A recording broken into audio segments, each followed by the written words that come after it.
South Acton used to be a very British national controlled area. In the late 70s, the National Front were very active locally, and they used to stand in the local elections and spout slogans and in the high street, and they'd be delivering leaflets through the doors. So whenever we went through here, there was always problems. We always had to run, fight. There was bots thrown, car chases, that sort of thing. There were a lot of slogans appearing, being painted on walls on the South Acton estate, and also where I used to walk up Acton Lane, there was a railway bridge with a sort of passageway at the side, and that had a lot of racist slogans painted on it too.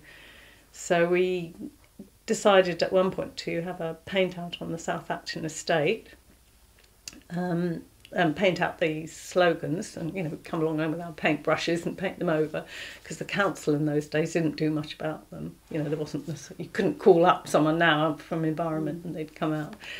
And when we did this, the police turned up, and obviously they'd been tipped off by someone, and a group of young, rather aggressive, not very nice National Front people turned up and started goading us and shouting, and we were trying to ignore them and trying to paint this out.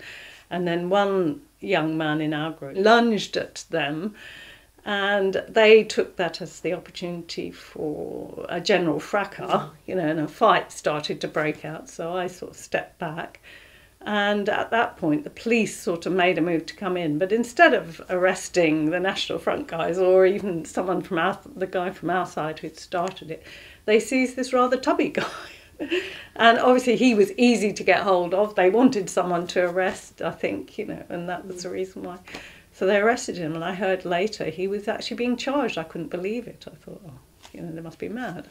He wasn't really involved. So I offered to be a witness for him. He had a couple of others as well. And we all duly went along to Acton Magistrates Court one time, and I went up there and, said what I had seen and all the rest of it. The other people gave evidence as well, and pleased to say that he got off. So he was very pleased about it, and the right thing had turned out, actually. I think in the end enough of us sort of made a stand, and that was the reason why the National Front went. It was people of all races getting together and saying we don't want that sort of thing. So there's still racism, but at least we managed to see off the National Front.